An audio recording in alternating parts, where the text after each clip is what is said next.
Nesta aula eu vou abordar sobre parâmetros genéticos relacionados com características de qualidade de carne, vou falar de herdabilidade e correlação genética.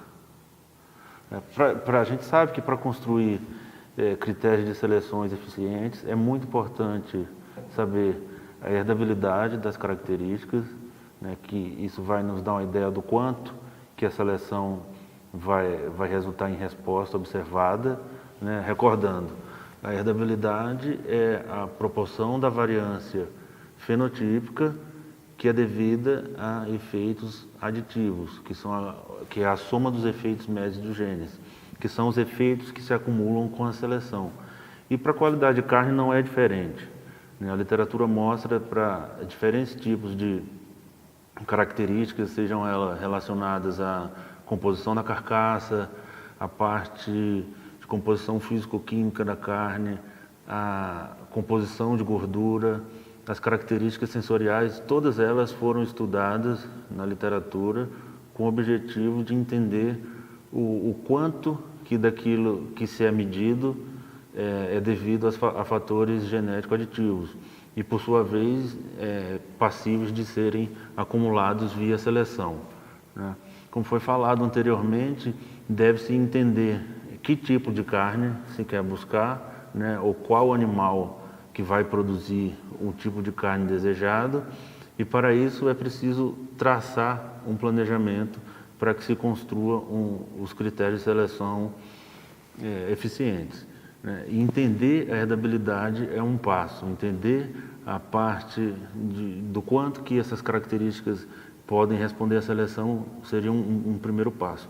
Um segundo, entender como que elas se interrelacionam entre si, né? O quanto que as características de carcaça influenciam na deposição intramuscular, ou o quanto que a aparência geral da carne influencia no sabor, entender o quanto que selecionar para uma característica vai influenciar na outra. Porque no final das contas o que se busca é construir um índice, né, com várias características para que, ao se escolher os indivíduos que vão permanecer em reprodução, se consiga, com o passar do tempo, atingir aquele animal ideal, o animal que vai entregar a carne que se busca. Por exemplo, para a composição de carcaça foram relatados alguns resultados de pesquisa com herdabilidade até 0,74. Isso é muito importante porque são características extremamente herdáveis, ou seja, ao se selecionar para a composição de carcaça, se obterá uma resposta muito consistente, né? Composição da gordura também é uma característica de baixa a alta herdabilidade. Isso mostra que é possível trabalhar com composição de gordura via seleção. É possível selecionar os animais para produzirem uma carne com a composição de gordura que se pretende. Além disso, a parte físico-química, né, principalmente força de cisalhamento, porque os estudos mostram que a maciez tem uma relação muito forte com a aceitabilidade da carne, né? A força de cisalhamento já foi mostrada em alguns estudos, herdabilidade baixa, média, até pouco mais do que média, mostra que é possível selecionar para força de cisalhamento com o objetivo de se obter uma carne mais macia, né? E um dos resultados mais importantes que se observa na literatura é que não existe essa dependência de ter uma carne com muita gordura intramuscular para ser uma carne mais macia. É possível obter uma carne extremamente macia e que não seja muito gorda, porque a carne com gordura intramuscular, ela obriga o consumidor a consumir aquela quantidade de ácidos graxos.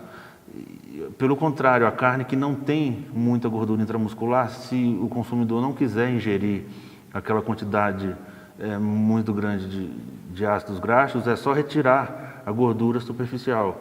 Então, é possível, cerca de 85% da variação genética para a maciez está associado com a parte proteica, então não é necessário trabalhar com os padrões que se trabalha nos Estados Unidos, Japão e Europa. Sobre parâmetros genéticos das características de qualidade de carne, tratando especificamente de características sensoriais, foram reportados resultados de herdabilidade de moderado a baixa, né? A gente encontrou aqui para maciez herdabilidade de 25, suculência 22, quantidade de tecido conjuntivo com característica muito importante, 0,12, ela não responderia tanto à seleção, intensidade de sabor mais baixo ainda, não tem muita precisão nessas medidas, mas para sabor desejável já se encontra 0,32 de herdabilidade e o sabor é uma característica muito valorizada pelo consumidor, então é muito importante considerar nos critérios de seleção a questão do sabor e aceitabilidade geral, que tem uma herdabilidade de 0,27, né, pode ser considerada moderada, né, e responderia à seleção. Então, o que a literatura mostra, o que os estudos conduzidos até o momento mostram?